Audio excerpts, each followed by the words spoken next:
Hey guys, welcome back. You're still tuned into Trading Hour here on CNBC TV 18, and let's now get you a corporate conversation. Syrma SGS Tech is on our radar on the back of its third quarter earnings. The revenue and profits saw steady growth this time around. However, the margins is where we have seen some pressure. So to discuss the quarter gone by as well as the outlook going forward, we're joined by Sandeep Tandon, who's chairman of the company right now. Sandeep, good morning. Thank you very much for joining us. I'll get to the margins in a bit, but on the growth front, I remember you said that you are likely to grow in line with the industry. You're obviously growing well above that. I know your guidance for FY23 was 1,700, and I think you've already done around 1,400, right? So I'm sure you want to revise that guidance upwards. No, yeah, the growth has been very strong, and like I told you, we're well ahead of the industry growth also. We are seeing very strong interest from customers, but of course, life is not so easy when you're growing, right? So that the downside of that is, margin pressure in the sense of, getting the plants optimally utilized, productivity and supply chains when you're managing. Those are tougher when you're growing at that scale. But definitely, yeah, I would revise it, but I'll stick to what I said earlier. So give the team a little breathing room. FY25, you had a target of around 3,500 crores of revenues. You stick to that target?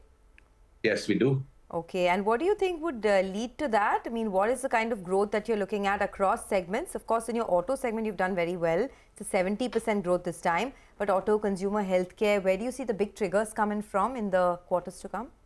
So the beauty is we're spread across many verticals. So we're, not dependent. But industrial, we are seeing strong qualifications from customers. So last quarter was a lot of qualifications of customers who approved our plants for production. So we should be playing catch up on the industrials. And healthcare, we should see also revival in the numbers that you should see that, that were not as great last quarter because of general slowdown in Europe.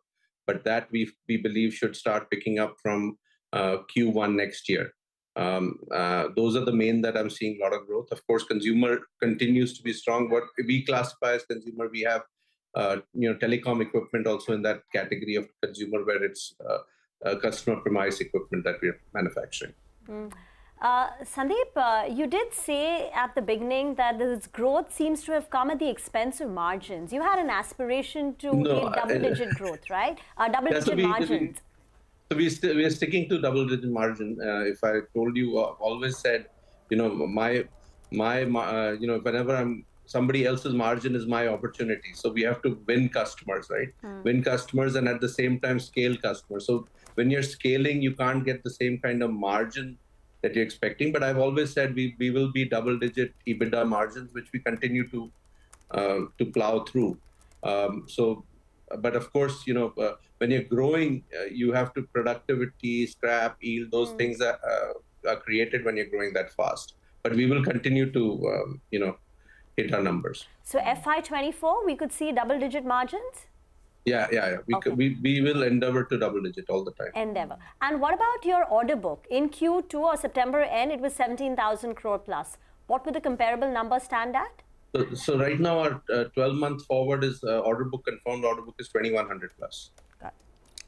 Okay, Sandeep, in your press release, I think you mentioned that some near-term challenges still remain. So do you want to detail those out for us? I mean, from what you're saying, it sounds like demand is clearly not the problem. So where is that pressure really coming from? So it's different verticals that are, the challenges where something goes down, something comes up. So that doesn't create the optimal. Like ideally, I would love everything to go up. So that's not the case right now. But because you've seen what the challenges in Europe has been right this quarter. So what happened in the order book got little Q3 for Europe. Financial Q3 for Europe has been tough because of their energy situation. A lot of customers didn't want backlog in their factories. So we were not allowed to ship a lot also last quarter. How much is Europe for you, Sandeep? I didn't catch the question. I lost you. How much is Europe? How much does it contribute to your revenues? So as a contribution of Europe would be about 8 to 10% for Europe, but that hit was a little harder on our numbers. Okay, so 8 to 10% comes from Europe, and overall, I think 26% comes from the export market, right? Yeah, so typically, which was we were at 36% last year, is down to 26 this last quarter, which we are going to see recovery very quickly. So apart from Europe, any other export markets where you're seeing challenges? No, actually, US is quite robust. The market continues to be robust. We're not seeing the challenges. Of course, there's caution in Europe. I mean, US. Europe, we are seeing a lot of challenges. Any new customers that you've added, apart from these challenging markets that you spoke about, in the markets that are doing well, any new customers?